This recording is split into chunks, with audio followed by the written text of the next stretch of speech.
Previously on We've Got Ward. I feel like it would be very weird, like if we do this concept of acceptance and this concept of that as the path forward. It seems like Tristan's on that path. If I had to bet, is he going to die? Is he going to tighten, or is he going to be fine? I think I would rank order it like die first, and then be fine, and then tighten. I don't like this. Put it that way. I don't like it. I mean, despite the fact that we're getting all kinds of death flags for Tristan, I think it's an optimistic ending. I have a hard time believing that, like, this person that's working so hard. Remember how hard Swan Song was working? Tristan is not going to die, Matt.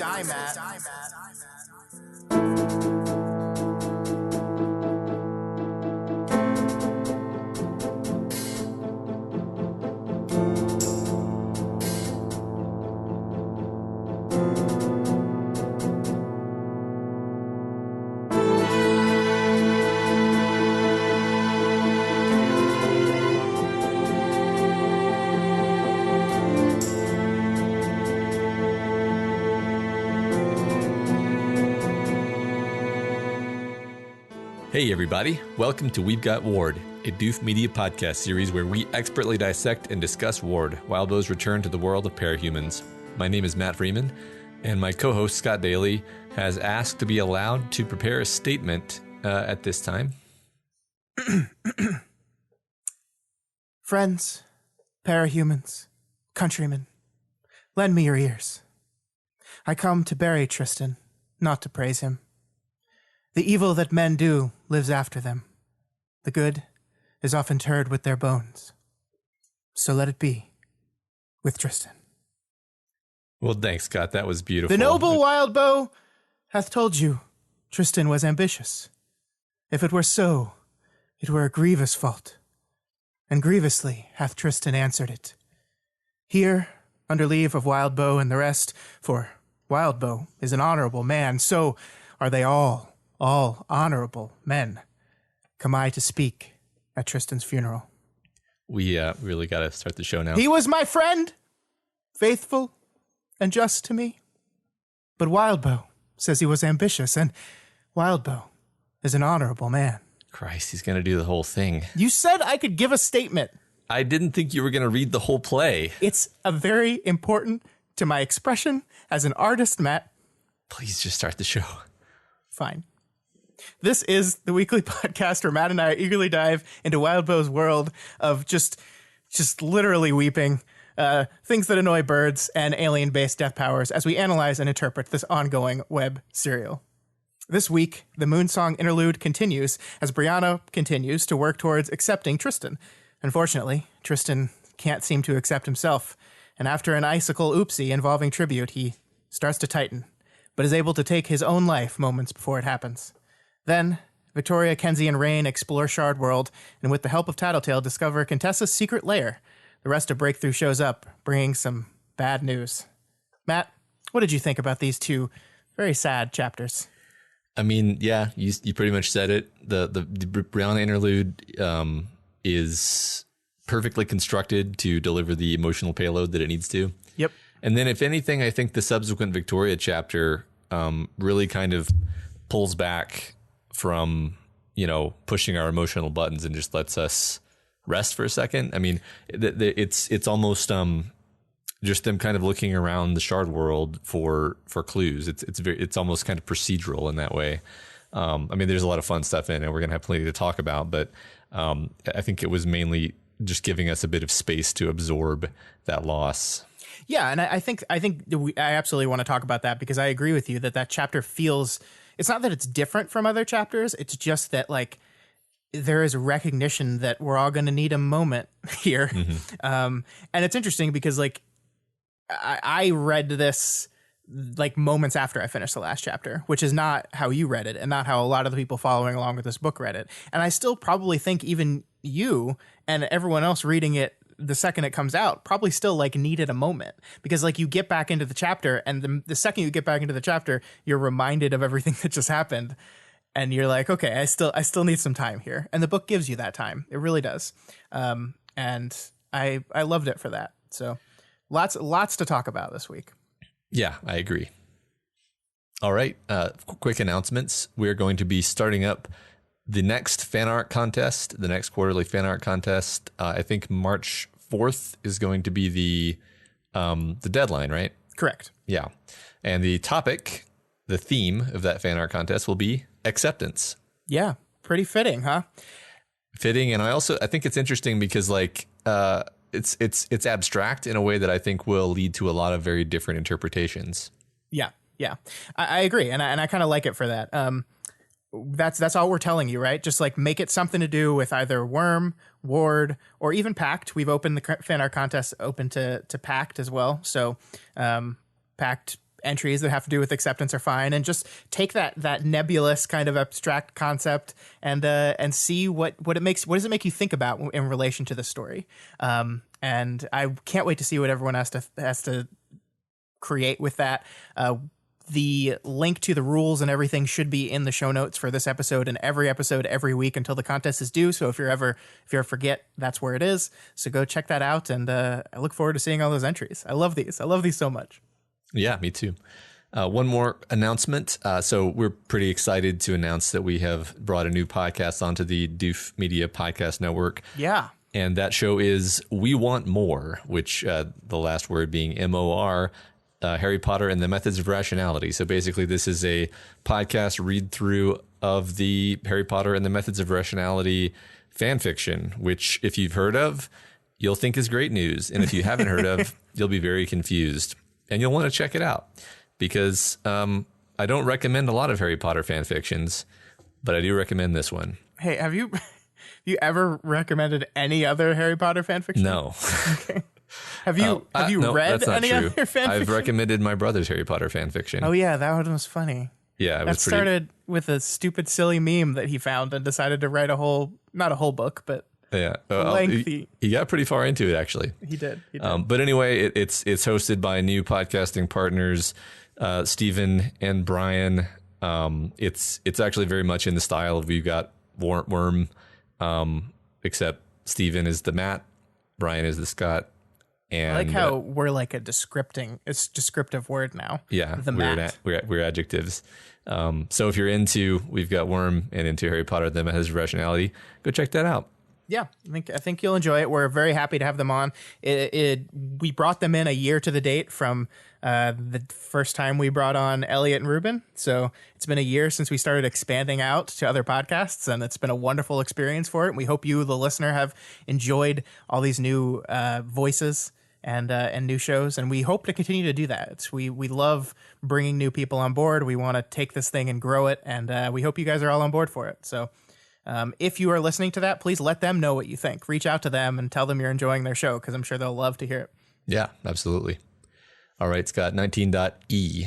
Yes. And I mean, somewhat to my surprise, we continue with the Moonsong interlude. I don't think I was expecting that. No, me neither. Like, in fact, I knew it was an interlude because right when we finished recording last week, it came out and I saw it was an interlude, and then spent like 5 days wondering who it was. And could not have been more wrong. Yeah. Egg, Gilpatrick, Moonsong. So there we go. Interesting pattern. So we've skipped ahead and we're in the thick of the fighting now, trying to corral panicking, unpowered volunteers as Titan Scotty looms over them all. They have a moment to prepare as Scotty is distracted by the images in the crystals.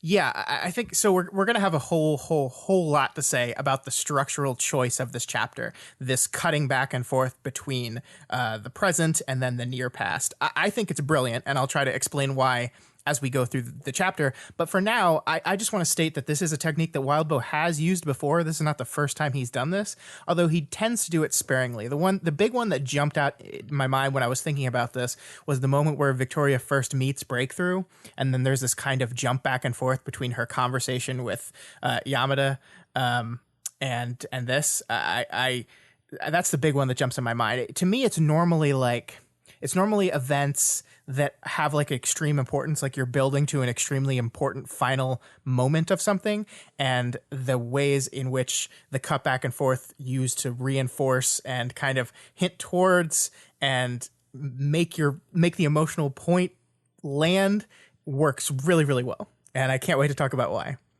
Yeah, there's an interesting kind of parallel structure to it. Yeah. But yeah, let's hold off on that for a minute. Sure.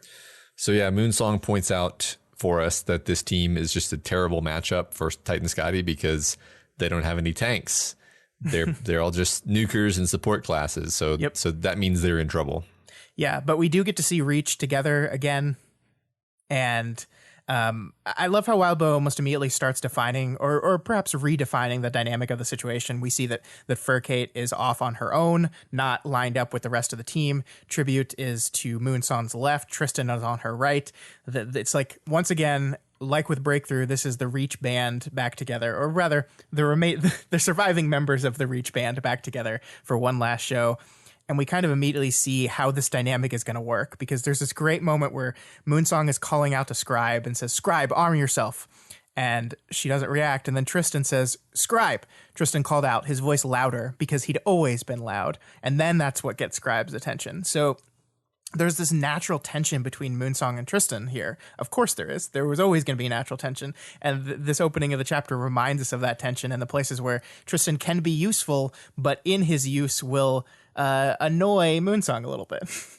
Right. It's like, even in this life and death situation, he's occupying a not insignificant fraction of her attention. And like, as a leader, she's having to sort of work around the limitations of the subordinates that she has. And I think Tristan is kind of standing out in her mind as somebody who she doesn't really know if she trusts. She has such mixed feelings about him. And, you know, as we see right here, this particular section ends with Moonsong refusing to juggle Tristan's building chunks despite him requesting it. This is just kind of an indication of, like, part of it we'll see later is that she doesn't trust herself. But in the moment, it kind of reads like she's just shutting down Tristan's strategic idea. Yeah. And I think that's so important, because this relationship is kind of the core of the chapter, right? Everything hinges on the relationship between Tristan and Moonsong here. So it's really important that here at the start, we again reinforce this mistrust there. Tristan asks for help with something. Moonsong, through all the shit that she's dealing with and deals with regards to Tristan, denies him that. She says no. We're leading to this realization from Tristan, a realization that comes from a misinterpretation at his darkest moments. But this is a beat that builds to that realization, right? Because you can kind of see in the back of Tristan's head is like just an exasperation of like, oh my God, she's never going to trust me. They're never going to trust me again. They're never going to like me. I don't belong here. Why am I even here? They don't even want me here. Like, you can kind of see that thought process in his head, even though, like, just based on what we know about him, nothing that the text is saying to us here. Right. It's like he's offering his services as a way of making amends. And even as he does so, he kind of feels like it's worthless and it's not being accepted anyway. Yeah. Yeah.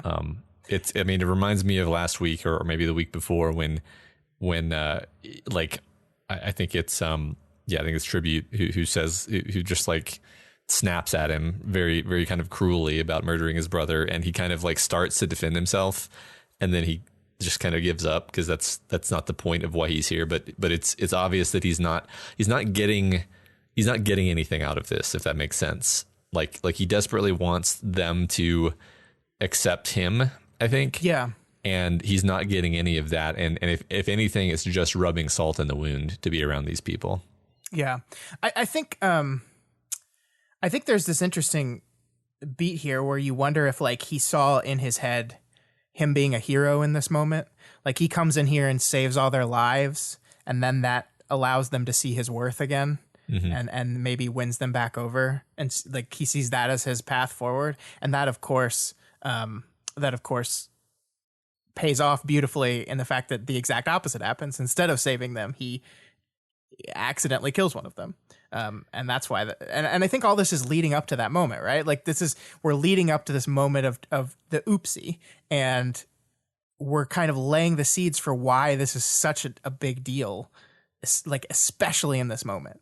Yeah, right. It actually very much parallels the first time he made a terrible mistake, right? Because he was in exactly the same mindset where he was willing to do something crazy risky in order to get what he wanted.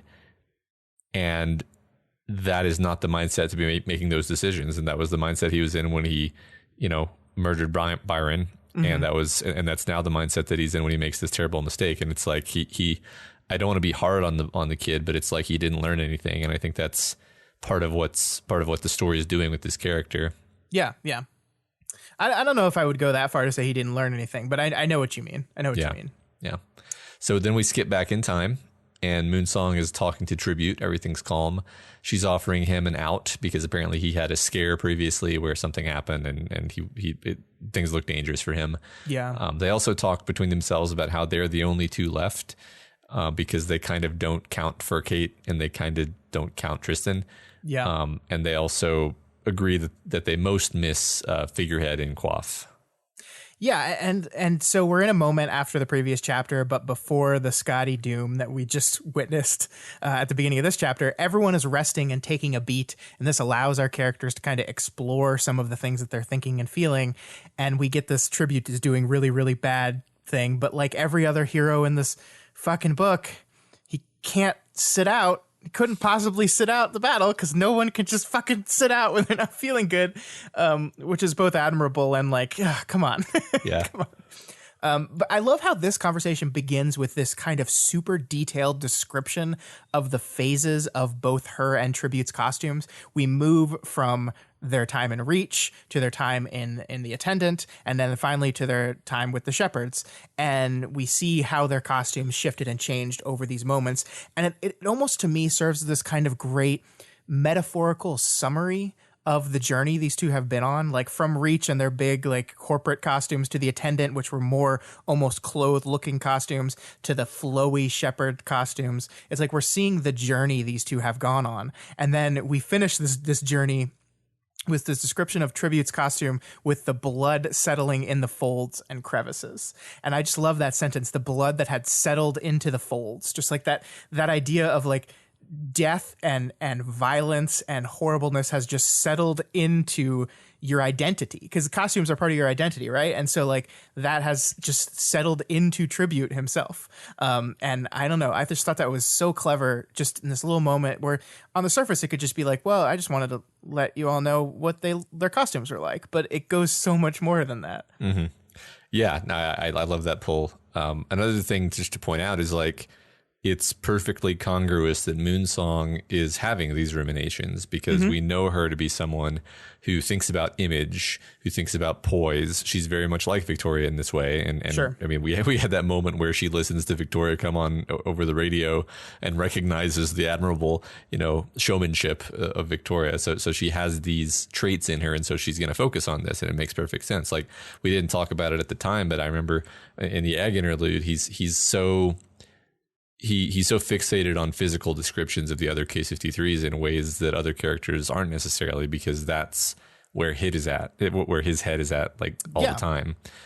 So I think this is a great writing lesson. I mean, Wildbow does this consistently, but he does it so consistently that sometimes I forget that it's a good thing to talk about, that when we're in an interlude character's head, the types of things they focus on are the types of things that kind of character would focus on. They're not just like, oh, Wildbow wanted to make this point about costumes. This is what Moonsong would actually be thinking about. Yeah, no, I agree. I think we do lose. I think it's like embarrassment of riches sometimes, right? Where you just get so used to things being good, you just forget to bring them up. Yeah. I think you're right. Yeah. So I love this paragraph about how like the gender difference between Moonsong and Tribute and like the mere possibility of romance sort of screened off the possibility of a real friendship between them, which it's a very small, it's a almost throwaway paragraph of text, but I think it's a real thing that happens, especially between younger people, right? It's a real kind of tragic thing. Yeah, that's what I was going to say is I think it's one of those things that probably goes away with age eventually. Mm-hmm. Like, I can't remember how old Moonsong is supposed to be, but assuming she's about the same age as Tristan and Byron, we can put her at like 17 or 18, right? Something around there, maybe a little bit older. Right. A little bit older. That's still pretty young though. And I do think those kind of things fade with age. Like, I don't happen to have any close female friends in my life right now besides my wife, but at 34, I don't think it would be a huge deal. And I don't think there would be this like, ooh, could it be romantic impediment that would stop that from happening? But it does. It is a thing that absolutely happens when you're younger. And it's a good reminder that these kids are our kids. We do lose track of that. Like even 18, like yes, you're an adult, but she's still very young and like tasked with all this responsibility, and they're still figuring themselves out and figuring out how to navigate relationships and friendships and all these different ships. Yeah, right. It's a moment of like, oh wow, these are kids basically, and then they're gonna have to fight the monster. And yeah, I agree with that. So I'm going to talk about this particular paragraph from Tribute. So Tribute says, Moon, you don't have to pretend their weirdness or the fratricide thing are your hurdle to get over. It's not about you, it's about them. It's not crossing a line to say that. So once again, Wildbow has lobbed me a curveball that I'm not sure how to process. So let's set aside for a moment the thing that he says about Furcate, about, Furcate and their weirdness. Yeah. I think that's kind of obviously shitty. That's not what I wanted to talk about. I wanted to talk about this comment pertaining to Tristan, because it seems like it's an accepted and very mainstream perspective to say that if somebody has done something really wrong, then it's not about you, it's about them. And I think I would agree with it usually. But the whole metaphor for the Titans just kind of shatters that logic. Because maybe it is about them. But if you don't take some responsibility for the people in your world, even if it's not fair, even if you shouldn't have to, even if it should be about them and not be your business at all, well, when they crack and they kill all your friends, won't you wish you had made it your business? Yeah, no, I love that. You're absolutely right. The concept of Titans is such a radical shift in how we handle these things. And I think it makes us ask difficult questions like that. Like difficult questions like, should I celebrate Shortcut getting what's coming to him? Or should I be like, oh, they should have tried something else? I think that's like, I don't know the answer to those questions, because you're right. I totally agree with this fact that Tristan almost killing his brother is not something you, Moonsong, should have to get over. It is not at all. But I like what Moonsong is saying here. And she goes into this a little bit later in the chapter as well, and I think we can just talk about it all right here. But this idea that she wants to be a leader, she wants to be a leader of people, and as part of being a leader of people is like accepting that there's shit about some people that you're not going to like or not going to have to or deal with, and hopefully murder is not typically one of those things, but like. She's excited that these two people are back because it gives her another opportunity to deal with shit she failed to deal with when she was younger. And Tribute coming in and saying, that's not your shit to deal with, is like, yeah, I mean, technically, sure, but I want to, because I want to be a better person. I want to be a better leader.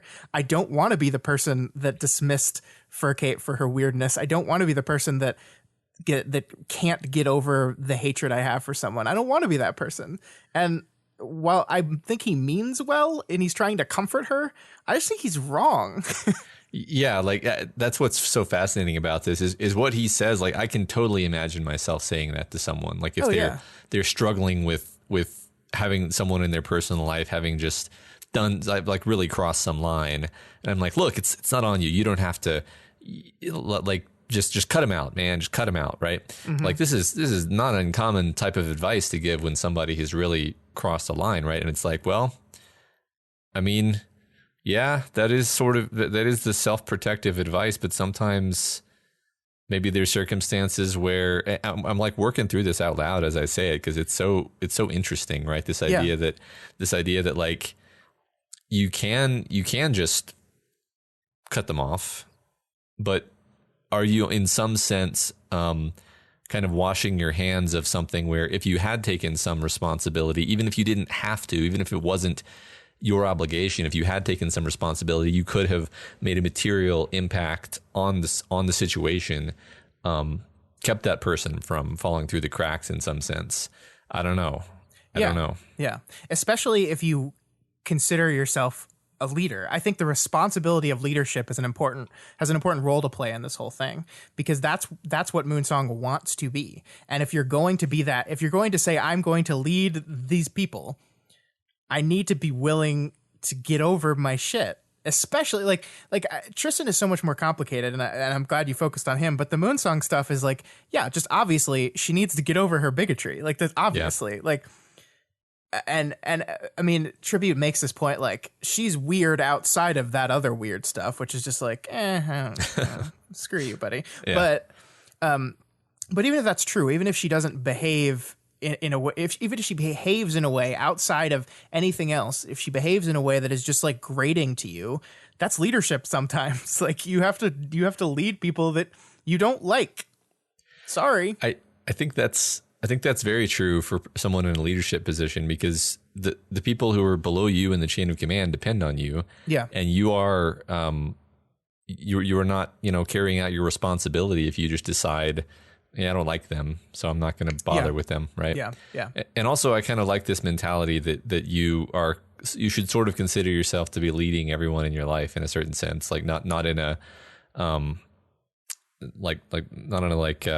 domineering sense, but just like you're sort of leading your boss at work to help them make the right decision to manage you. I'm probably a leader to my kids in a certain sense. You can be a leader just amongst your peers, just trying to be a good example, even not that you tell people what to do, but you just try to lead by example in a sense, of being a good human being. It's unusual to use the word leadership in that way, but I do like that particular lens. So in that sense, I think, I don't know. What's interesting is I feel like this is one of those things where I read a Wildbow story and I come away from it like personally changed, and I'm going to live my life differently, which has happened like 5 times, but I just don't know what exactly I'm going to do about it, Yeah, well, I think it's easy to sit here in front of a microphone and talk about doing that, talk about just saying, screw you, people I don't like. It's a whole lot harder to do it in real life. Like it's really hard sometimes, especially when the people have hurt you in some of the worst ways possible. So yeah, I mean, I don't know if I'm going to be able to keep, but I like the idea of it. I like that idea. Yeah, me too. All right, so I love how this section ends, though. We're about to cut back, but this section ends with they're having this conversation, and then Tristan walks over, and he tries to do like some kind of joking small talk with the two of them, and they're just like super awkwardly quiet, and they're not really engaging him. And the section ends with him saying, "I'll leave you guys be. Sorry."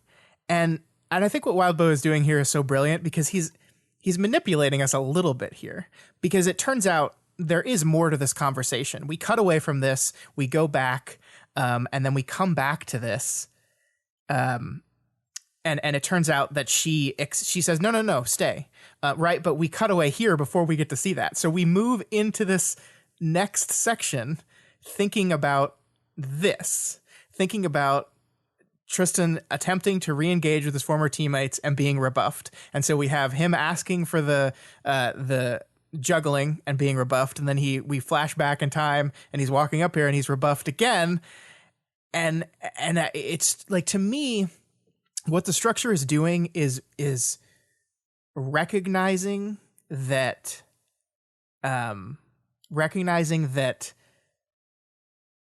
we kind of maybe know what's coming here, right? Yeah. Like that we are starting to kind of get the idea where this is going to end, and it's cleverly setting up each beat in this chapter, like to mentally and emotionally prepare for the inevitability that is the end. We see things like this, like, okay, we get it. Like I'm starting to see where this is going.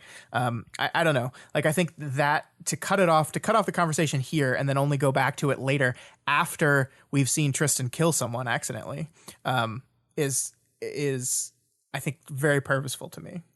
Yeah. Speaking of like the kind of withholding information and manipulation, doesn't Moonsong not explain to us that the reason why she refused to do the juggling thing was because her power had changed until after this point? Correct. Yeah. So basically, we don't know why she refused. We found out later. We found out after we've been led to believe that there's this schism between them, that she had a perfectly good reason for it. Yeah. So I think that's very cool. Yeah, and of course we go into it with Tristan's assumption, probably, which is the assumption that, hey, she just didn't want to. Yeah. And because she didn't want to deal with him. Doesn't trust him. Yeah. Yeah. And so that's a perfect way to get us into Tristan's mindset. Because that's exactly what he believed. Yeah. Yeah.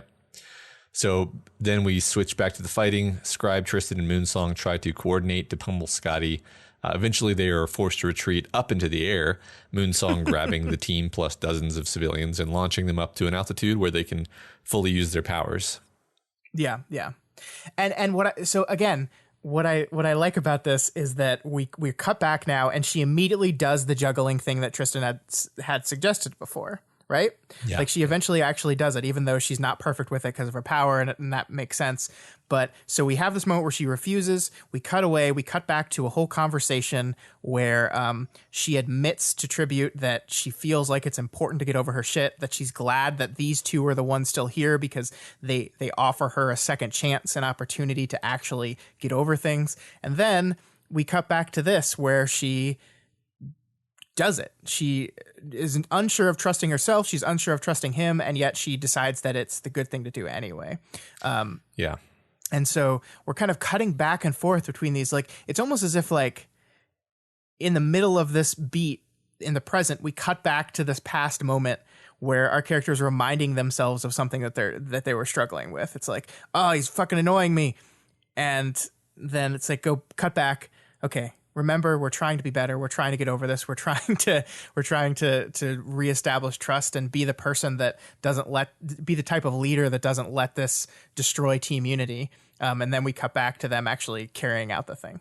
Yeah, this is kind of what I meant about parallel structure. That basically each of the big moments in the battle is sort of matched with one of the big moments in the conversation. Yeah, and in the sense that it's actually saying it's a parallel journey. It's a journey from distrust and distance to offering a hand, offering a chance, offering some trust, and then of course, tragically, it kind of backfires, right? But up until that point, it's building in this very positive direction for Moonsong, at least. I don't think it necessarily is for Tristan. Well, yeah, I think that's the key of the story to me, is that Tristan doesn't go Titan because Moonsong fails to accept her shit. Yeah. In fact, it's not almost the opposite, but she succeeds and he fails regardless. Which is an interesting thing, right? It's not Moonsong's fault that this happened. She was doing her best and actually was making her progress and gets to a place, but it's too late for him, and it's because he cannot accept things about himself. And we'll get there. We're jumping ahead, but yeah. I just just stepping back, zooming up for a second. I think that Wildbow's probably known that Tristan was going to die for some time. That's a guess, but I think it's probably, potentially foreshadowed quite a bit, actually. Yeah, I think we had what we called such an obvious death flag that we were making fun of it like 2 arcs ago almost. I think at the beginning of 18, possibly. Yeah. So, yeah. No, you could even read Rain cutting the goat in half as a bit of foreshadowing, even though that was also just foreshadowing for the time Tristan got cut in half.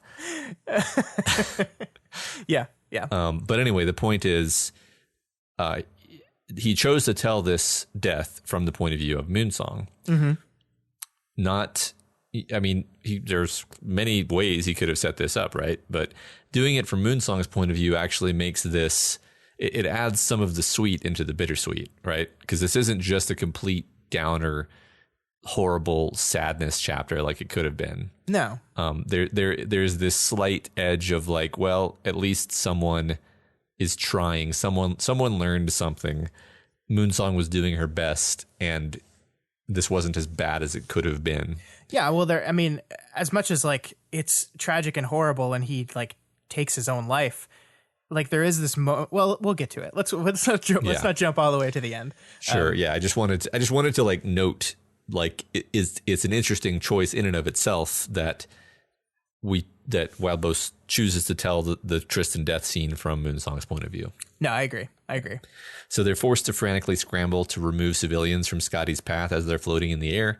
And in all of the shuffle and the kind of frantic use of powers, Tristan miscalculates, setting up an attack with his power, and then switching to Byron, trusting the others to tell Byron to switch back rapidly.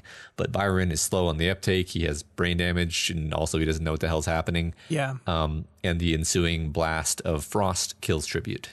And I love this part right here where it says, she saw the look in Byron's eyes, haunted as he realized what he'd been supposed to do. Byron retreated, becoming Tristan again, the look not leaving his face until he was no longer Byron. That's just like super powerful writing and imagery there. And I really love it. And I love this whole scenario, right? Because like an arc 19 Tristan is going to immediately go to the worst possible like explanation of this, right?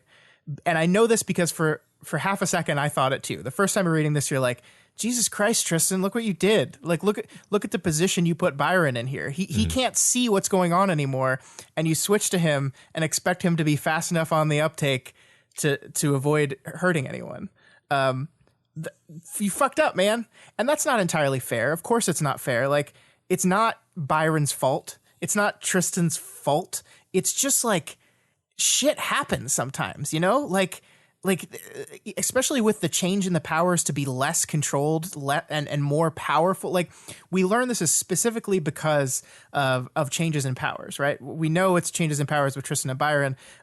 There's also this little bit here where Scribe, like with her loss of power, isn't able to pull as good as she is able to push with her change in powers. So she's not able to pull the people out of the way as easily. So like this is a result of sudden changes.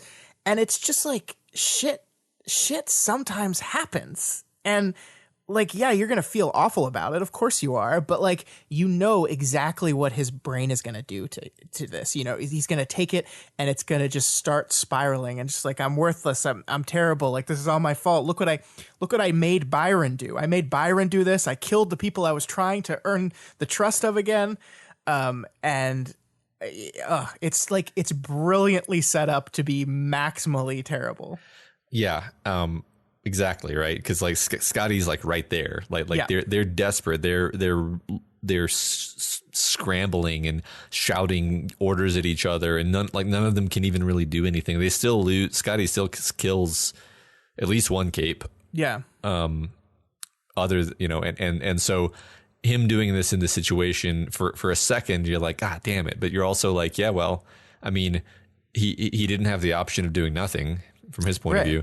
And then, but simultaneously, just like you were saying, you totally understand him feeling horrible about this. And he, like, if he didn't happen to go Titan right here and then die, I think he would have suffered just incredible survivor's guilt and just general guilt about this. So, Oh yeah.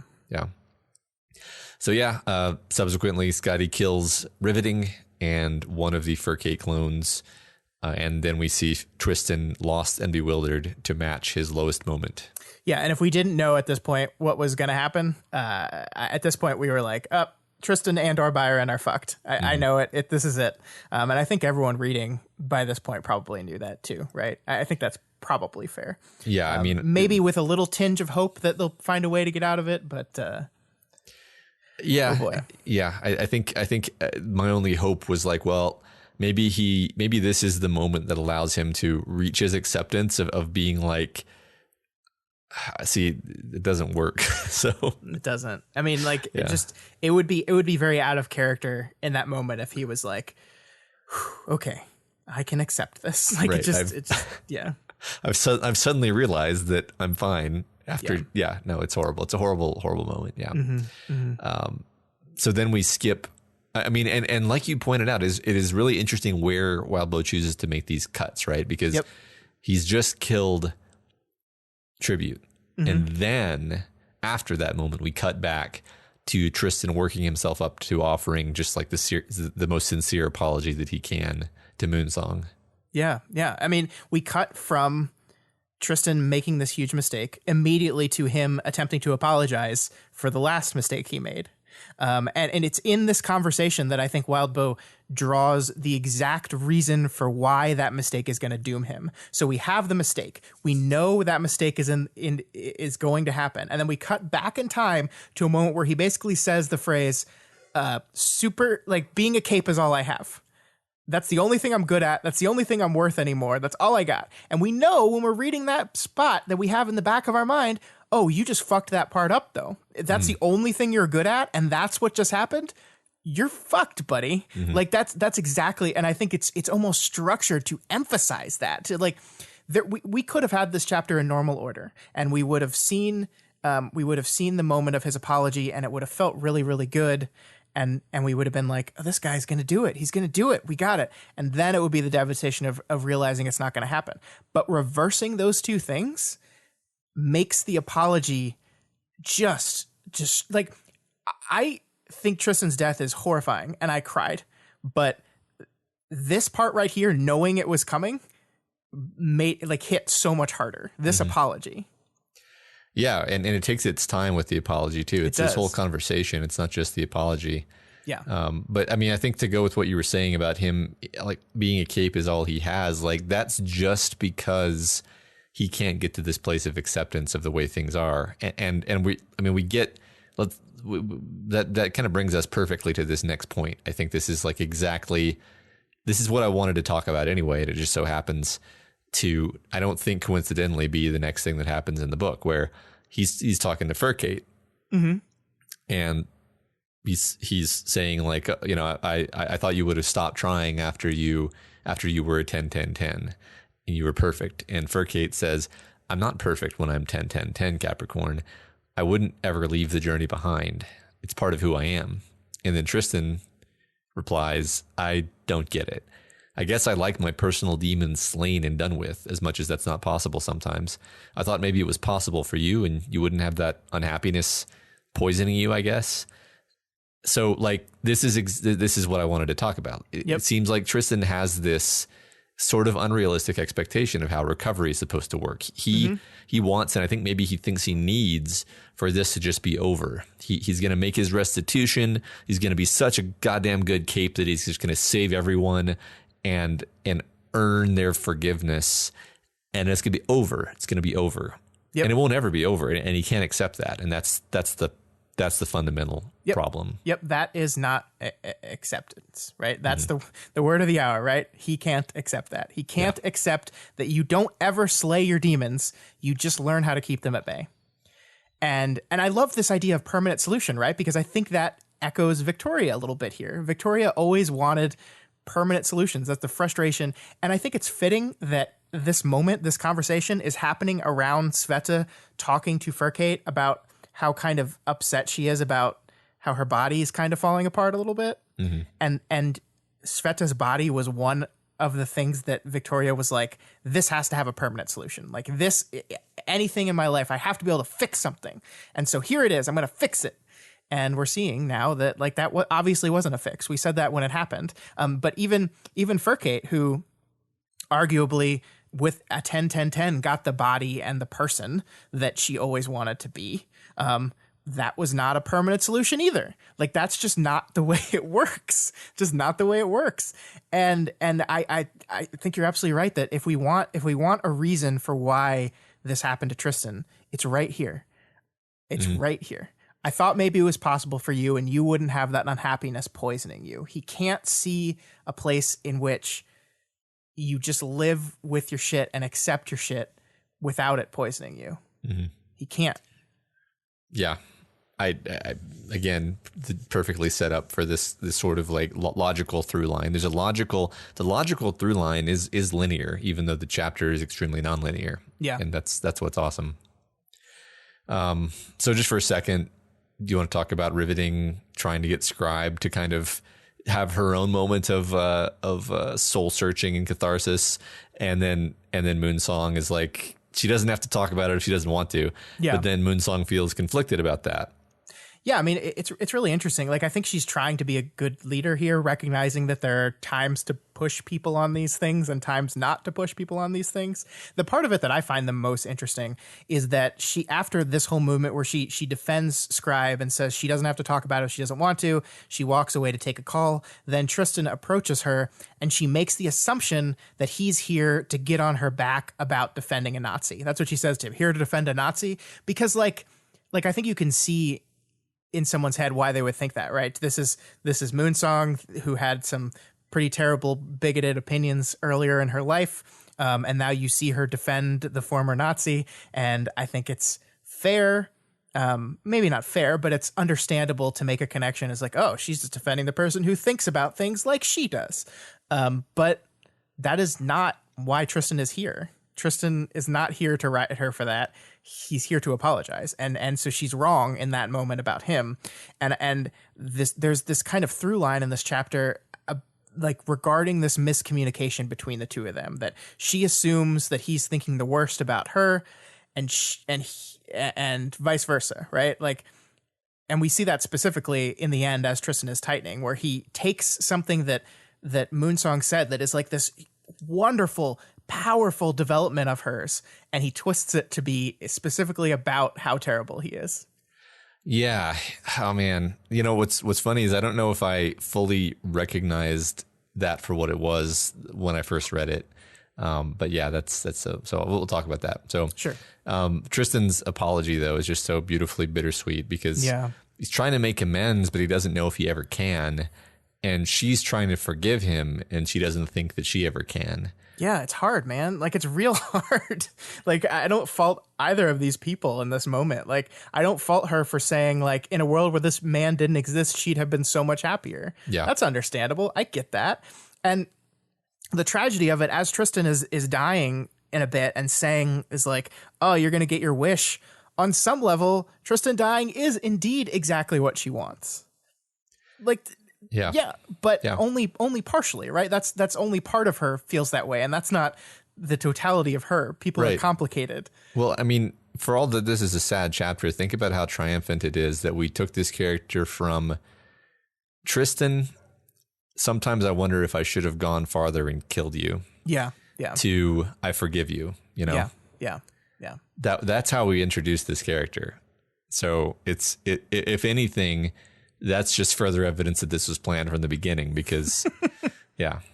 I feel like, I mean, the broad strokes probably have been planned since that. I went back and read Glowworm, this chapter. I don't know if you did. It was really tough. It's really hard. I don't know why I did that to myself, but I went back and read the first interaction between these two characters. I think it was great to compare to how they interact now because it's so different. Like Tristan is such a different person. You go back and read Glowworm and he's arrogant. He's like, and he's mad at Moonsong and we get why, but it's just like he comes off as so different. It's actually remarkable. Yeah. It's like he has sort of a chip on his shoulder or something. Yeah. And like at the time we were like, okay, this is a guy, and like reading it now, reading those chapters, knowing what he did to his brother, I was kind of like, where the fuck do you get off? like it's really surprising. And I think that also to me shows the journey of Tristan throughout this story. Yeah, I agree. Yeah. I didn't go back and read him for this chapter, but I read it fairly recently. So yeah, I love this apology though, Matt. And I think Wildbow's playing with us here a bit. He has Moonsong kind of ponder all the thousands of things they can talk about, but she settles on just saying after this is done, we'll talk about these things. And I think we know on some level that there's not going to be an after. And yet we read these moments and we're like, oh, why are you doing this? Yeah. And then there's this moment right here where he says, part of apologizing is taking actions to make it up to someone. Right now, I'm not sure what I'm good for except cape stuff. So please use me. And this is the line that cuts extra deep because it's a flashback. Mm-hmm. Because this is where he's saying, all I'm good for is cape stuff. That's all I have. That's all I'm good for. That's all anyone could want me for. And we know that he fucked it up. We know that he made a mistake and he got someone killed. And whether it's his fault or not, it doesn't matter because that's what he thinks. I fucked up. I was good for one thing and I ruined that thing. And now I have nothing. I have no one. And now it's time to tighten. Yeah. Yeah, I think that's exactly right. Because I mean, there's a certain, you could almost make an argument that like the drama would be amplified if we saw this apology prior to the killing figurehead scene. No, not figurehead. What's his name? Tribute. Yeah. But but I think that and it's not that this isn't dramatic. It's just that this way, the kind of the logical emotional through line, I think is a little cleaner. Yeah, I think it's connecting it's connecting the beats in a different kind of way. Yeah. It's drawing connections between moments in a different way than telling it chronologically would, and it's emphasizing those moments by connecting them in certain ways. It's emphasizing those moments. I agree. And I think it makes it more tragic. I think it makes it hit you harder. I think it makes you realize things earlier than you would have, and that just makes it all the more painful as you read. I don't know. Just like everything about the way this is structured makes it a better chapter. This is one of my favorite chapters in this book. Yeah, I love it. So back in the present, the survivors settle to the ground, and then the cracking begins. Tristan reels, blaming himself for Tribute's death, thinking that he really is a demon and he doesn't deserve to live as the cracks race toward him. He does listen to Sveta, and he holds off the cracks temporarily using his power. Sveta and Moonsong then try to offer him connection, and Moonsong offers him forgiveness, but it's not enough. And then finally Tristan relaxes and finds a moment of centeredness, and then he shifts his constellations to blast himself with his own power, killing him and leaving Byron behind. Oh boy. I was a mess. I was a mess, Matt. I was a mess during and like this everything has led up to this. We know this is coming. We've seen the flashbacks. We know why it's going to happen. Everything's been established. And so all that there is left is for it to play out. And I love how we start this section, and it's just like Wildbow writes the cracking in the background. It's separated into its own line. And then, like, it happens 3 times. The cracking gets louder and louder until we see it, and then it turns right towards Tristan, and we're like, "Here we go." It's this sense of inevitability here, and I just think the writing is so powerful here. Like, I didn't call you a demon. You implied. You said you wanted your demons dead and behind you, and fuck, you might actually get that. Fuck, and like he's wrong. Like, and it's not. Again, you're absolutely right that the choice to tell this from Moonsong's perspective is so important, because if we were in Tristan's head during this, we would maybe believe him, but we're in her head, and we know Tristan is wrong. We know that what Moonsong was talking about that was her own shit, her bitchiness, her tendency to judge people, her shit that she's working through. That's what she meant. We know that, and he doesn't, and he won't see it. He can't see it. He can't accept that. Right. It's almost the cause for the miscommunication between them is because he doesn't understand. He doesn't see things the way she has been trying to see them, where when she says the demons that I'm talking about is the way I used to be and the way I maybe still am a little bit. And part of her struggle is, working on herself while, continually working on herself while accepting that this is a process. Yeah. Not condemning herself, right? Because this is, I think it's really interesting because the word bigot has been thrown at Moonsong countless times, and it applied perfectly well at the start of the story. Yeah.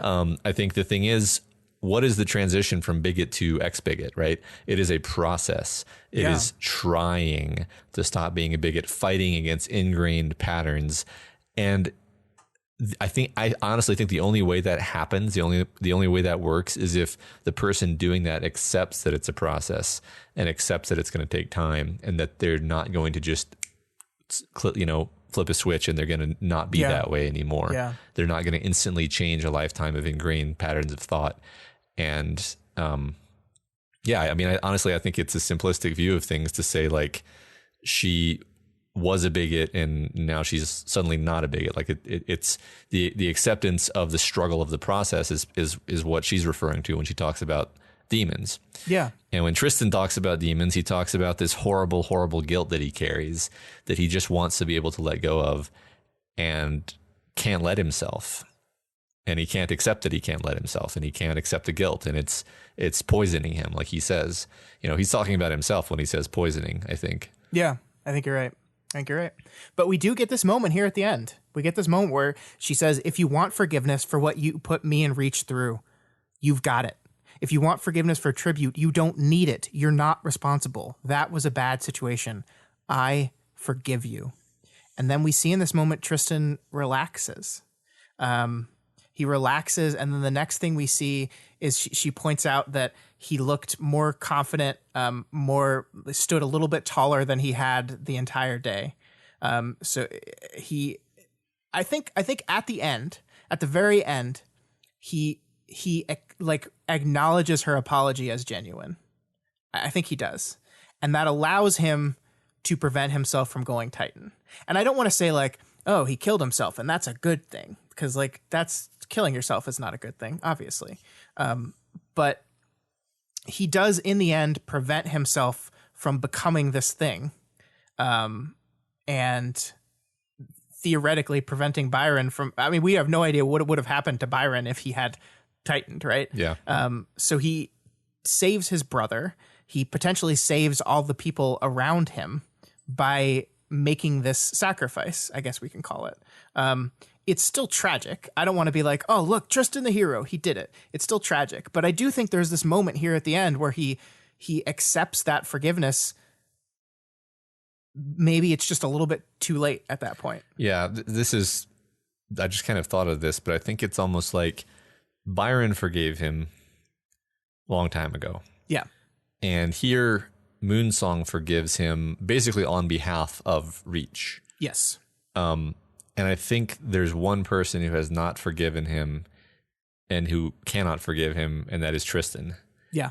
And that is why he can't get out of this situation, right? Like that's fundamentally why this happened, because even if everybody around him forgave him, even if his mom forgave him, and even if Tribute had forgiven him in the moment before his death, I don't think that would have been enough, because I think ultimately it's Tristan's own self-acceptance and self-forgiveness that he can't get to.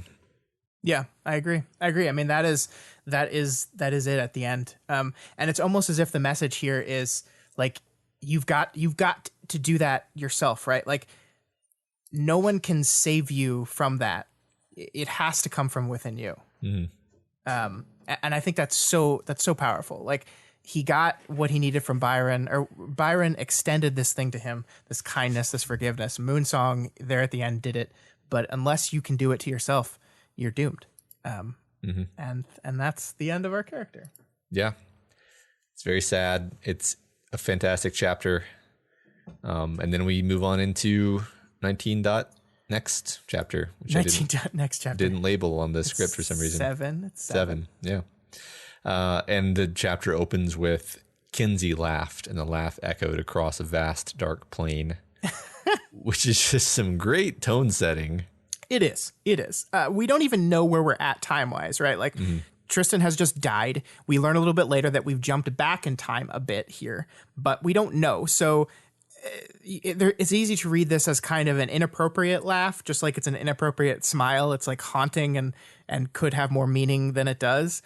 And there's also this like, there's this through line throughout this entire chapter where I'm kind of like, Kenzie didn't have an eye on Tristan. Like that's not something she would know immediately. That's surprising. So maybe she does and she's just hiding it. I don't think so. I think she's just so distracted by what's going on here that she might have just missed it. But there is a read that says that she knows it the whole time, right? Man, I wish I had that thought in my head when I was reading, because I feel like there would be hints if that were the case. That didn't occur to me. I read it with that in mind, and I didn't like nothing like super big jumped out at me. So okay, yeah, I'm just gonna assume not. Sure. Unless we learn otherwise. But the other thing this opening does, and the early parts of this chapter do in general, is make it clear to me that the shift is coming to Kenzie now. Like we predicted last week that we saw kind of a pattern here where we're going to be viewing a member of Breakthrough through the point of view of someone else. We have knocked out Sveta kind of. I still don't know how I feel about the Sveta one, because I mean, yes, Egg relates to Sveta closely, but that chapter is more about Egg than it is Sveta. But anyway, we have Gilpatrick with Rain, we have Moonsong with Tristan, and so Kenzie seems like a good next one. And I think the early part of this chapter, and indeed this chapter as a whole, kind of validates that theory a little bit. Yeah, I think that makes sense. We definitely get a ton of Kenzie beats in here. I mean, there's only really well, like the main people who are here are Victoria, Rain, and Kenzie, and Rain is more in the background. So yeah. Yep. So in this chapter, Rain, Victoria, and Hollow Kenzie make their way through the crystal landscape, and they call Tattletale for help, then find the crystalline hub of Fortuna's power and begin to communicate with her. The chapter ends with the rest of Breakthrough joining them and informing them of Tristan's death. So I just did that recap, which is an unusual thing I don't usually do up front, just to emphasize that this is not a very plotty chapter. This is more about relationships, character, setting details, explication, and kind of tone and feeling. And I think, like we were talking about at the start of the episode, a lot of that I think might just be a bit of a break after Tristan's death. Yeah, I agree with that, and I'm glad you kind of explained it that way. I do think that this is a take a breath chapter. A lot of what we see here is exposition. We kind of explore some terms and concepts and get to understand the shard realm a little bit more. And it's almost as if we're like preparing for the next big movement of the story. Because what happens is our characters get to Contessa. They get to Contessa Fortuna rather. They don't do anything there, not yet at least. So it's really just exposition and character breath moment before we move into some other, hopefully not as depressing stuff, but probably. Yeah, probably. So Victoria thinks her way through the crystal landscape, trying to track the filing system of the entities. They travel from rage to anger to peevishness, which apparently includes eggs. Yeah, not just eggs, Matt, but also those jean shorts where the pocket part hangs down below the short line. Mm-hmm. I hate those too, Victoria. This is why we're best friends. Best protagonist. I like there is this bit here we don't see much of her force field at all in this section for this reason. I could feel the force field moving despite my wishes, reaching out, heads moving, mouths opening. The periodic arm was swung hard enough to audibly cut through the air. So we get this reformation that force field's still not in her control. Yeah, I mean, it's worse than we thought. Like I thought when she was around Chris, like maybe it was just slightly out of control, but it seems like it's just going wild.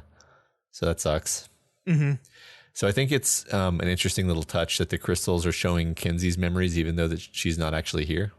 Yeah, but it's not just Kenzie, Matt. We also see that we're seeing heartbroken memories. So presumably her heartbroken friends, the chicken tenders, are sitting around her watching the screens. And the shards are picking up on them too. And Victoria says the implications of that are unnerving. And I think this is doing something important, and we'll get to that in a little bit, but that seems relevant to me. Yeah, let's hold off because I have a lot to say about this too. Sure. So another small writing touch is that like pretty close to the start of this chapter, Wildbow lets us know that as far as they're aware, Tristan and Sveta are still taking a break waiting for the portals to open. Mm-hmm. So that places us in terms of the relative timing, and that kind of lets us set aside this question of, is Tristan dead? Are they going to find out that he's dead? And we can just mentally set that down so we're not just constantly preoccupied with that thought as we're reading. Yeah, I agree. That's kind of what I meant about the chapter letting you breathe a little bit. Yeah. There is a stress here. There is a tension here about like, we know they are going to eventually find out that Tristan is dead. We know that moment is coming. But it allows us to not be thinking about that the entire time. Yeah. Yeah. So Tattletale shows up in spirit and is very peevish, but also, just like the fact that she's here is yet another indication that her and Vicky are BFFs. Yeah, and she plays it off in classic Tattletale fashion that she's doing Vicky a favor and she should feel appreciative. But she also says, I need to be sleeping right now and 10 people want my attention and I'm prioritizing you, which is, aw. Yeah. Thanks, friend. Yeah. She's such best friends now. She goes out of her way to make sure Victoria doesn't think that this is like friendship or anything, but yeah. Totally is. But it is. And then she also gives her, like, after she helps her out a little bit later in the chapter, she gives her permission to wake her up if they need more questions. I know. Nobody gets to wake up Lisa. I know. Except for Vicky. It's so special. So special. Totally huge. I do want to talk about something else with you here, Matt, because there's this part. So I have to read all this part because it's important. Okay. I could see the array of images around Kenzie's shift, taking on a different cast. I was put in mind of a crescent moon. The crescent part was its blinking lights, indicators, slices of light cutting through darkness, and sun peeking through blinds. Very bright. There were square images, maybe screens, showing dramatic changes. Contained within the crescent and bleeding out into the surrounding area was a storm. Closing doors, people in a crowd, thrown plates, faces turning, hand movements, cars, signs, store displays, papers moving in the wind from a window. 5 or 10 images in the time that a crescent showed one, sometimes hard to make out because of the fuzziness and vague edges of it. Were we still in the data storage for obnoxious things, respective to each of us? Who are you talking to? I asked Kenzie. I blinked to bring up an image at my right eye, flickering through to Kenzie perspective. But it wasn't showing me much. A bird, sitting in front of a keyboard, and the camera's point of view on a screen. Matt, is the crystal picking up what birds find obnoxious? I honestly did not catch that. And then as soon as you pointed out, I just burst out laughing because the shards are definitely storing what birds find obnoxious. Closing doors, people in a crowd, thrown plates, faces turning, hand movements, cars, signs, store displays, paper moving. Yeah. Like this is just like if you were to have a movie from the perspective of a bird and you were going to do the little montage that makes the bird startled, that's what it would be. It would just be that sequence of images. So, okay, that's interesting, right? Yeah. What does that mean? So the thing I wanted to talk about was just the fact that it seems like really interesting and full of implications that all you have to do basically is send a camera down into this shard dimension and the shards surrounding the camera will start reacting to the emotions of whoever is looking at the camera feed. We've constantly been concerned about connections and data being transferred between these shards and their connections being broken. Here we see non-trivial amounts of what you might call data being transferred or activated just by the presence of a physical camera. I mean, it's a Tinker camera, but it's just a camera fundamentally. Right. Yeah. So, I mean, there's a few things on this, right? Because there's some wrinkles in this that we have to at least consider. We don't know if Kenzie is all hooked up with Syndicate and her team, right? Presumably they are, because they are like constantly, right? Like I feel like they are just so like maybe it has to do with that, right? Maybe it has to do that these people are connected to Kenzie. Kenzie is looking through the camera, but even still, the fact that Kenzie is it's pinging off Kenzie is still important. And then, I mean, I guess you could say that the bird is connected to Chris through his use of power on the bird, and if Chris is connected, not Chris, am I saying Chris? Aiden, yeah. Aiden, thank you. I don't know why. Chicken Little starts with a C. Same thing. If the bird is connected to Chicken Little's connected to Syndicate, who's connected to Kenzie. Maybe that's how that's going. But still, it's weird. It's weird. And Victoria's the one who points it out. Noticing like why is it reacting to Kenzie's presence when she's not actually here? Yeah. And yeah, I think. I mean. Maybe we're doing that thing where we go down a rabbit hole, but it feels like it's pointing at the possibility of there being something to this, some possibility here. Yeah, I mean, I'm inclined to agree with you because like we're looking for solutions, right? We're looking for solutions to this problem, and what we're finding here is potentially a way of connecting outside of like the idea of the shard crystal itself, right? Because this is like remote connection almost via cameras. Yeah, I mean, I don't have a lot more to add other than yes, like it seems like there are interesting possibilities if you just consider it in terms of solutions to the problem. I mean, it's very possible I'm reading this wrong, and the 5 to 10 images flashing by are not supposed to be things from the bird, but it seems like it. Once I got that in my head, reading over it, it seems to be all things that would annoy a bird. I think like the only thing, I don't know why a sign would annoy a bird, but everything or a store display. But I don't know, everything maybe else they seems like just, it like, would be irritating. blink. I mean, maybe it's like a combination of Kenzie stuff and Bird stuff because it's like within the crescent or whatever. Well, I mean, maybe. I mean, I absolutely all closing doors, crowd of people, thrown anything, Yeah. faces turning, hand movements, It's just papers things moving that in move. the wind. When I hear signs, maybe it's like flashing signs. Oh yeah, I don't know. maybe. Yeah. Yes, store displays can be flashy and store displays. You fly into a window because it's made of glass. Yeah. Yeah. Yeah. Okay. I get it. So I don't know. I feel right. like the book, it's drawing our attention to this in a way that makes me think there's more to it just than, oh, well, isn't it funny that there's like it's things that a bird, because like if it was just supposed to be LOL, it's things that a bird is annoyed by, I feel like the book would have said that. It would have had like Victoria go, huh, that's a bird. No, But instead it just points out that a bird is there and then we kind of move on. Victoria doesn't get it. Yeah. Because she doesn't point it out. All right, the talking about the birds timer has gone off, so we're gonna move on. Are you sure? Because like, what about those birds though? I know that everybody's been waiting since yesterday to hear your grand unified bird theory. It's because I intentionally built it up to be more than it was, where it's just me saying, what about those birds though?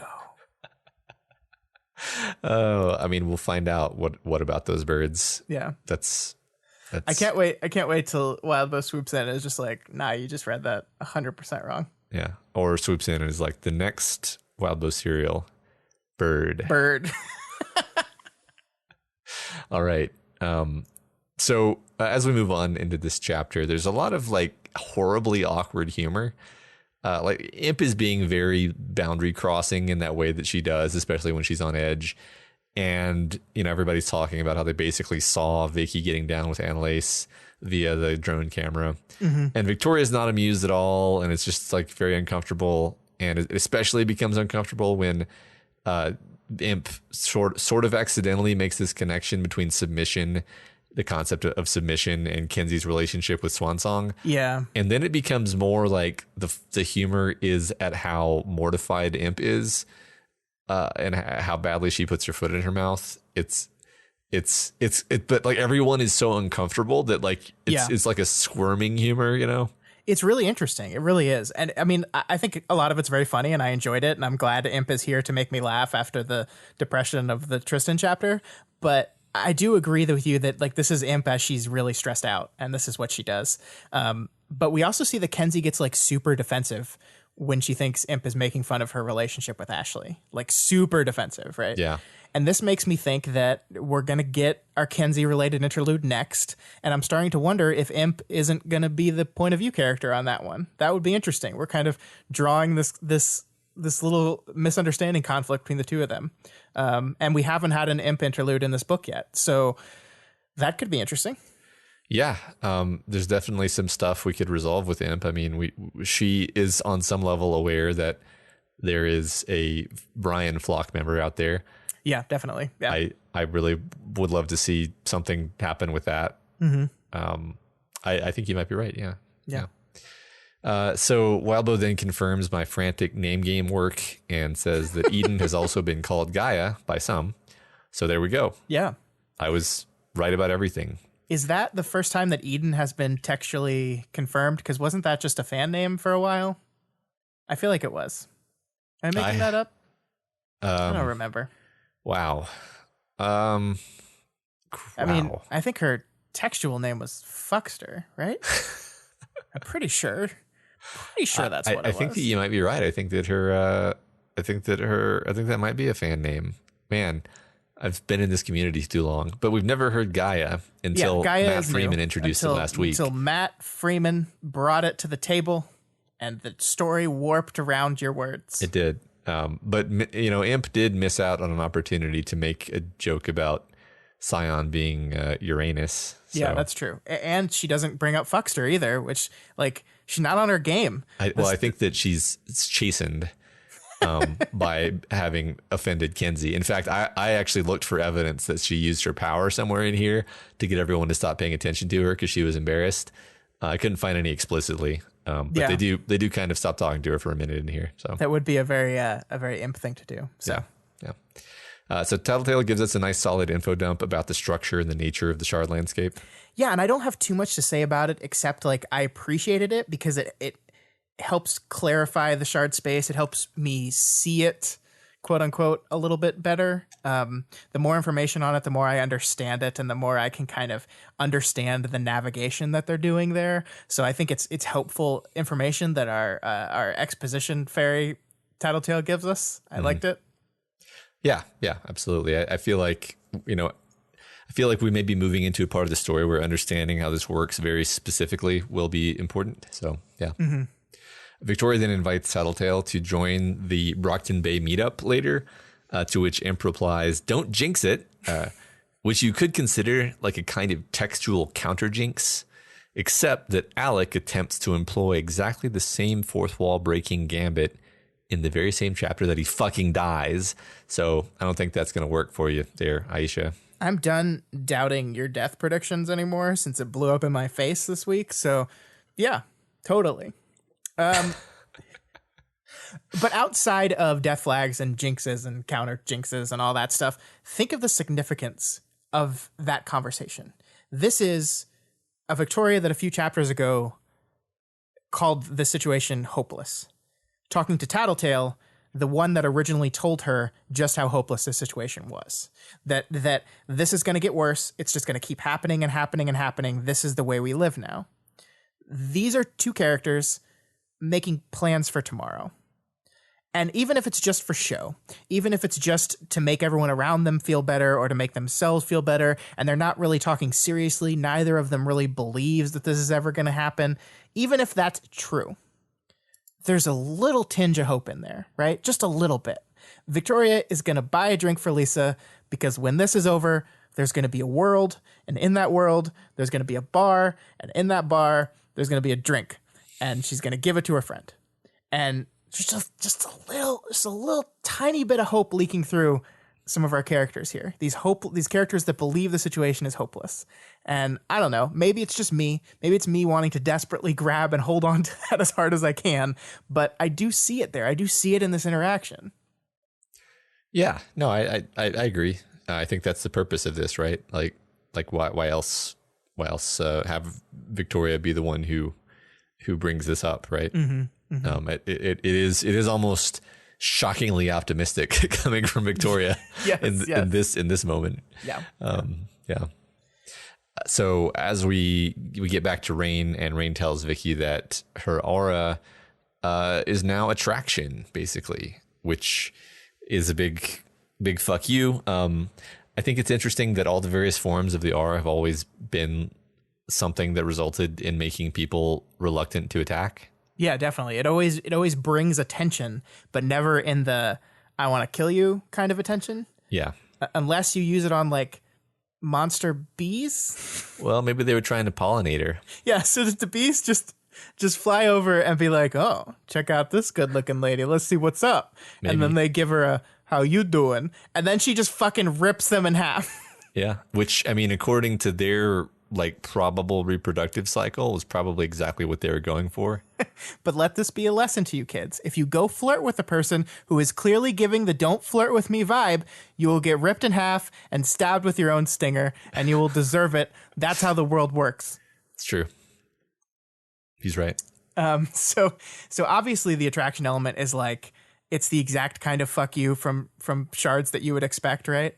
Mm-hmm. So yep. Do you, I mean, is there any kind of like reason you can think of why this would have happened in this particular way besides shards are giant assholes?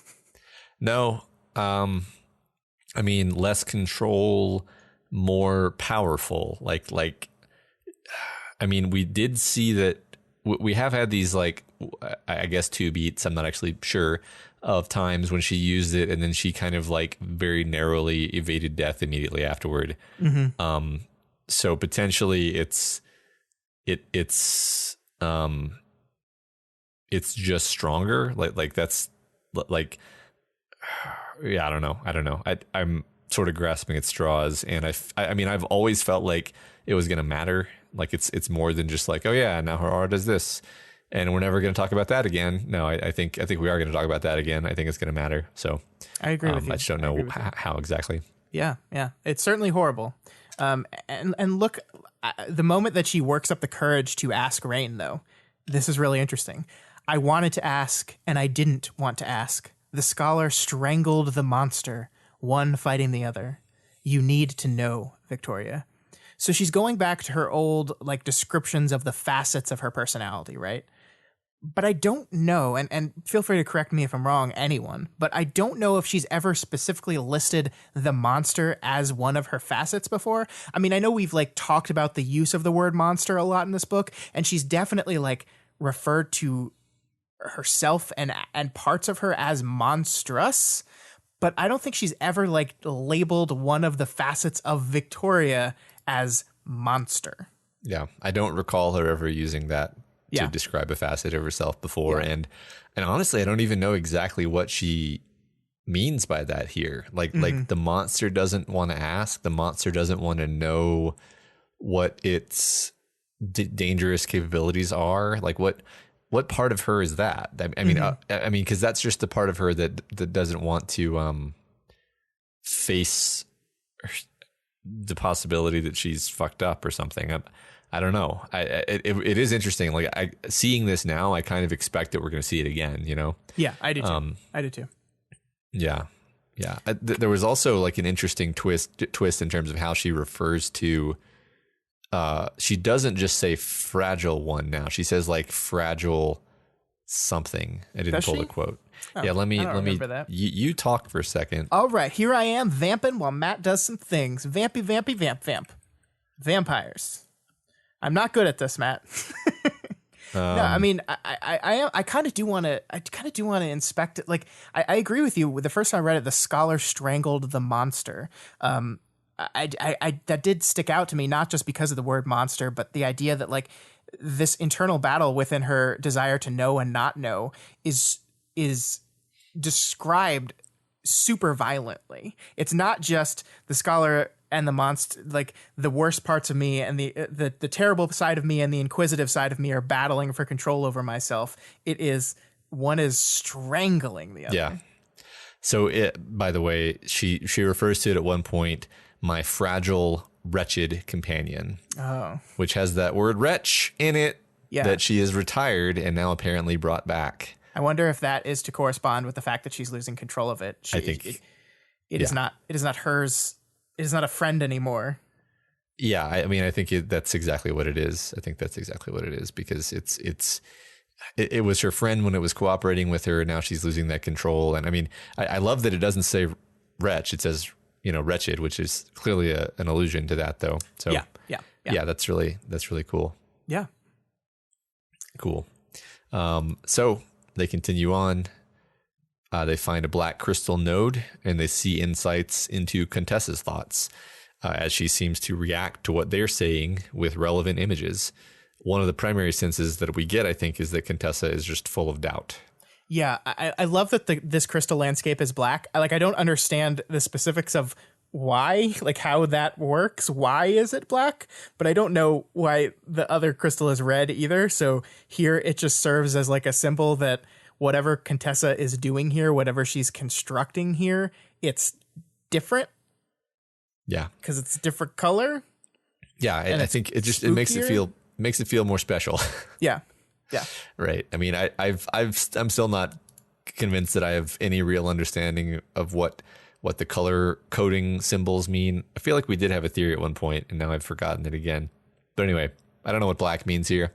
Mm-hmm. I mean, black, there was a whole arc called Black. So that was a very dark time for Victoria. So maybe it's just to kind of relate to the idea of like kind of a dark night of the soul for Fortuna. It just is because it's the boss level. When you're playing those games, the boss levels are different colors. You're right. That's what it is, actually. So let's talk about Contessa and let's talk about doubt. Because what Rain says here is when he reached out to her, when he communicated her, he was thinking about back in the teacher fight. She showed doubt. She made us make the call. If she was a perfect future telling machine, then she'd just make the call. And I love this because this is kind of what we were talking about. Like, this is what back in that time, like we had lots of conversations, you and I, about Contessa, the Contessa that pushes the choice of these three options onto these people, right? And we were trying to like 4D chess it in some ways. Well, it's making them choose as part of her plan. But I think this brings it back to it's just the fear of doubt. And this has kind of been something that I think we said even way back in Worm is kind of key to who Contessa is as a person, that like she's had this crutch for so long. The terror of uncertainty is like almost debilitating. Yeah. Yeah. I mean, the imagery of the scene is just showing the child, right? It's focusing on the child, Fortuna, and the mentality of this scared, alone, uncertain child, and reminding us, or basically showing us, like, this is what has been under the surface the whole time. Back in that chapter when she punted the choice over to Sveta, and the others, that was this. That was not a 12-dimensional chess move. That was her being a scared child, not really willing to just make to make the call. She doesn't have this confidence that she seems confident when she's using her magic power, but that's not who Fortuna is on the inside. Sure. And I love that it all kind of, to me, comes back to the conversation she had with Taylor at the end of the last book. I think that, like, we've talked about this several times before, but that conversation feels so important to me now, especially as she's seemingly, at least maybe not the big bad, but one of the primary humps that they're going to have to get over here. This conversation where she talks with Taylor about the choices that Taylor made and if she would do things differently. And like, you can kind of see where this root of doubt takes hold when you talk to this girl who is looking back on everything and saying, yeah, I would have done stuff differently. I would have prioritized different things. And then you can kind of be like, oh, fuck. Like, you can see a Contessa that's like, oh, that's terrifying. Like, could I have prioritized different things? Like, what? And regretting and like the guilt and the doubt and the uncertainty of what mistakes did I make? And if I continue to use this power, what mistakes will I continue to make? And it's just a really clear line from that conversation to where we are now, to me. Mm-hmm.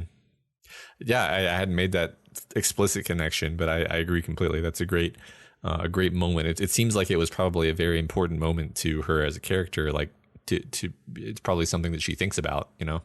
Mm-hmm. Yeah, I like that connection there. Yeah. And I would like, we see here in this moment that the person, as you were talking about, the Fortuna we see here is the girl, is a girl Kenzie's age, black haired with light brown skin, wearing clothes I didn't recognize, with a loose cloth and a girdle style belt that went from under where her breasts would be to her pelvis, wrapped around her trunk. And so Victoria does the fashion thing, but I love this moment where she says, our enemy, and Rain answers, or ally. And not to get like, I don't want to go too far into this, but I love that she was compared to Kenzie, who again, I think is going to be the focus of the next interlude, if there is one. Mm-hmm. And like, I think Kenzie's going to, we've always kind of suspected Kenzie's going to like play a really, really, really important role in the end of this book. And it seems to me that like, that's where we're going. Yeah. I like this idea that, you know, Contessa, you know, the shard is this forward looking eye. It thinks in terms of vision. It's covered in eyes, right? Mm-hmm. And Kenzie is this mass surveillance, counter surveillance tinker that her power is clearly an eye also, right? Yeah. If she was going to have a Titan, it would be covered in eyes too. Yeah. So I've always kind of wondered if there wasn't something there. Yeah. Well, let's hope they can see eye to eye. Okay. I'm sorry. Okay. I'm sorry. I apologize to everyone. Yeah, you got me. So the rest of the team arrives, and their shock and grief informs everyone what has happened. Around them, we see memories of loss, grief, regret, and endings and death play to accentuate the moment. It's such a good, powerful, sad moment where everyone's like, Sveta just comes down. And I love the moment where Victoria first thinks like, is she sad because this is Contessa? This is the person that she hates and she's now like in her house. and that's really making her sad. And then immediately notices that it's like she's not even paying attention to any of that stuff. Like she's not even aware of any of that stuff. It's because of Tristan, and it is so sad. And I love like Rain, like just kind of quietly shuts off Kenzie's machine so that they'll stop hearing the Fortuna memories play in the background. Like it's just a small little thing that he does, like where he's like, we need in this moment, we need silence. I want just us. I want no other distractions. I want just the team together supporting each other in this grief. And he just quietly does it. And I think it's so great. I think it's so great. Yeah. I love this, the one word that Rain hugs Byron clumsily. It's like, it's not cool. It's just heartfelt. Yeah. And of course he gives his trademark. Oh man. Yeah. With more emotion than I've heard from him in a long while now. So almost as if like the Rain that can deal with it. Is this the one thing that he can't deal with? I don't know. I think I think you're right on there. Like he has been in soldier mode this whole time. He has just kind of been just doing the thing, doing the work of being a cape and dealing with the shit. And this has just crossed the line where he's like, okay, I can't just soldier this off. This is really bad. And it gets through to him, I think. Yeah. And of course, the big thing to me is, and I think further evidence that we're going to be focusing on Kenzie next, is that everyone on the team is here, but Kenzie is not really here, right? She's there via camera, but she's somewhere else. And I think Victoria says, I hope she has her friends around her, but we don't know if she does. And also like the text is very interesting because it describes Kenzie as freezing. And part of me wonders, did she just like bail out of the system and leave her copy, her hologram there, and she's just bailed out of it to go do something else? I thought there was a pretty good chance that that's what had happened, actually, that her grief, her reaction was so severe that she either shut it off or it just shut itself off or something. Yeah, that was right. I'm very, very, I'm the world's oldest, most broken record, but I'm very worried about Kenzie. Yeah, it's going to be really funny when she just turns out to be fine and nothing happens to her. Yeah, the greatest trick Wildbow ever played was making it so Kenzie is fine. Yeah. All right. So our discussion question from last week was, select one Ward character and talk about how acceptance saved them, or conversely, how lack of acceptance failed to save them. SHSL Zetsuo says Riley's self-exile. They say she could never find that certain level of acceptance that she would have needed, but most of all, in the end, she put the blame on herself and not on others. Of all the horrible things Jack did, the creation of Bonesaw is especially awful because she never fully came back from it. That's what's most sad of all. Yeah, I love that. This is going to be a depressing answer, Matt. I just realized this. Yeah, I mean, I think a lot of people actually did go with people who failed to find acceptance. So it is. I think it's a lot more interesting to talk about than the successes. Because I think failure demonstrates theme a little bit, like through outlining the way in which people fail. So yeah, it's like a negative result to accentuate a positive result or whatever. Yeah. So Nugget Blaster 69 names Egg as a great example of a lack of acceptance. He's the most bitter character in Ward. While those Case 53s have certainly not forgiven Cauldron, they've come to grips with the reality of what happened to them and are able to continue their lives despite their trauma. Egg, on the other hand, remains fixated on revenge even when it's out of his reach. Yeah, that really struck me, this idea that he somehow still can't accept that Dr. Mother and his revenge is impossible. Like that's fundamentally why he's so mad at Sveta. It's like, you took my revenge away from me. I hate you. It's like, yeah, look, you're never going to get your revenge. Yeah. You have to accept you're never going to get your revenge or you're just going to go crazy. Yeah, I think that's that. Cal Subalu V2 goes with Tristan. The arc started with nobody on Breakthrough being willing to admit that they're susceptible to cracking. Tristan first can't accept his situation, leading him to do terrible things, and then can't find acceptance from others once he has tried to make amends. And then when finally others offer him acceptance, he can't accept their acceptance.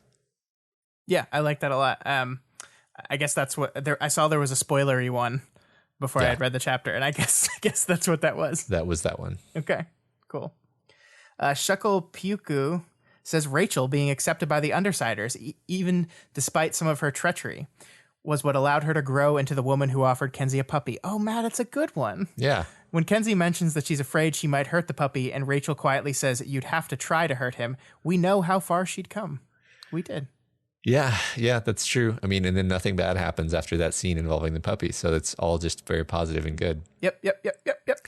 Sarah Penguin talks about both Kinsey and Candy. She says both of them have to come to grips with the idea that they don't deserve what happened to them. They finally get to a point where they can accept that the problem isn't actually with them, but with the people who victimized them. I think probably both of them, you could consider them to be in the process of coming to terms with that. But Yes. I like this framing for Kinsey, because we haven't really talked about Kinsey as it pertains to acceptance, and this idea that a big part of what's, her issue is that she sort of, I think, feels like she deserves to be treated the way she's been treated by her parents, by the people who have kind of blacklisted her for her behavior. And she, I would say, does not have a great deal of self-acceptance for who she is, and for how it's her parents' fucking fault that they treated her that way, not her fault. Yeah. But I think that maybe she's working toward that. I hope so. Daedalus Fallen writes about Victoria herself. Especially lately, she seems like someone with a problem with acceptance. She's always striving to be better, never accepting the status quo with herself or with the world. It's led her to some pretty dangerous decisions in recent arcs. It has indeed. That's a good point. Yeah, I think that the fuck that is, if anything, the flip side of that's lack of acceptance, because we see that as almost a positive. Or I think we see it as a pretty clean positive, actually. You see something that's wrong in the world and you say, fuck that. Well, that is lack of acceptance. But if you just accepted it the way it was, that's not good either. Sure. Shit. Yeah. Well, I mean, but I think there are limits to that, right? And I think that's one of the things the book might be exploring, right? Like, I think acceptance is not, I'm fine with the things the way they are. There is a limit to everything. Like, you should strive to make things better, but at some point you have to accept that, like, you are only limited in your power to do that. And there's also the lens where what Victoria was doing for like the first half of the story was trying to, bail out a ship with the whole bottom of the hull torn out. Like there was never going to be any way that they could like save Hollow Point, because the whole city is going to fall into a hole in space time. So so like, I don't know. Anyway. Finally, Professor Crispy points out that Prancer couldn't accept that he wasn't 17 anymore. So as soon as Velvet wasn't there with her magic pixie dust to keep him running good, he fell back into his old ways, which had the positive side effect of numbing the pain of losing Velvet, which he also couldn't accept. Moose couldn't accept that his friend and lover Prancer was becoming a scumbag. When the cracks hit, Prancer welcomed the change, and when Moose looked around at all the misery and death his enabling had helped cause, he joined his friend in Hades. I like that. That's a good answer. Yep. I like it a lot. A lot of good answers. I mean, I think we have an embarrassment of riches in terms of places to find this theme in the book. But yeah, these answers did a great job pulling these out and making them very clear.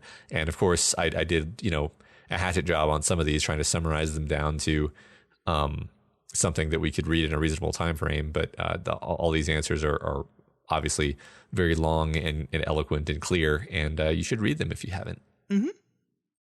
So next week's discussion question: what is your favorite fate worse than death from a Wildbow story, and what does it mean? Oh, what does it mean? That's the tough part. So, I mean, I'm just going to, like, for context or whatever, like, going Titan is one of those fates worse than death, right? Like, sure. Like death is death. So there's a big death in this chapter. That's obviously why, like, the crux of the discussion is, like, Tristan's death is in some sense preferable to going Titan. So what does going Titan mean that makes it worse than death? Another example would be like the Grey Boy loops, for example. I'm not going to talk about it. I'm going to give somebody else a chance to talk about it. But, like, yes, it's probably worse than death. Why is it in the story, though? What does it mean? What does it represent? Yeah. Cool. Yeah. All right. So that's all we've got for you this week on We've Got Ward. You guys are all part of this show, so feel free to provide us with advice, questions, or thoughts on this week's reading. Yeah, where was I? Yeah, you can reach out to us via email at gotwormpod@gmail.com or over at our Twitter account at gotwormpod. My personal Twitter is scottdaily85. And Matt, the winner of the Iowa caucus, is at Mordinamail. Yeah, it's an honor. It's an honor to accept. I was surprised. Anyway, we shocked the nation. Yeah, me too. If you're not already subscribed to We've Got Ward, we strongly recommend you do so and never miss an episode. You can find us on iTunes, Stitcher, YouTube, Google Play, pretty much anywhere else that you can listen to podcasts. As always, you can find this and all the other shows we do over at doofmedia.com. That's where you can find the newest show in the Doof Media podcasting network, We Want More. Yep. As well as everything else. Yep. As well as all the other ones. Again, yeah. If right now the name of that feed is actually Methods of Rationality Podcast. I think that it's probably going to be changed in the future, but for now, if you look up Methods of Rationality Podcast, that is what will allow you to find it. All right. So yeah. And if you like any of our shows and you want to support them, consider donating to our Patreon account at patreon.com/doofmedia. Supporting us on Patreon at the $5 per month level gets you access to the monthly Doof Crew Hangout sessions where we do stuff like play erotic tabletop RPGs, act out AI dungeon scenarios, and play Jackbox games, as well as the ability to vote in our quarterly fan art and costume contest and the excellent Discord chat. And as always, while you're over there on Patreon signing up for that $5 tier, make sure you head on over to Wildbow's Patreon at patreon.com/wildbow and donate to him as well. This is his world. We're just playing in it. That's true. This week we have some new patrons. Welcome Bedoofs Kez and Mistfist, and new Doof Dancer AA, and new Supreme Leader Doof Koalas DLP. Wow, really appreciate it, y'all. Yeah, Koalas is one of our long time patrons that just up to that level this week. So thank you so much to Koalas and to every single one of you that support us, whether it's monetarily through our Patreon or just support us by leaving us rating, reviews, sharing the podcast, doing all that cool stuff. Thank you so much to everyone that does that. If you guys have not rated or reviewed us on Apple Podcasts or Stitcher yet, please do that. It really helps us, and we like to read them on the show. It's a lot of fun, and it makes us feel all good. So please do that. Yeah, that'd be real swell. Mm-hmm. And that's all we have for you this week. We'll be back next week where a maybe Kinsey-based interlude occurs. Who knows? Yeah.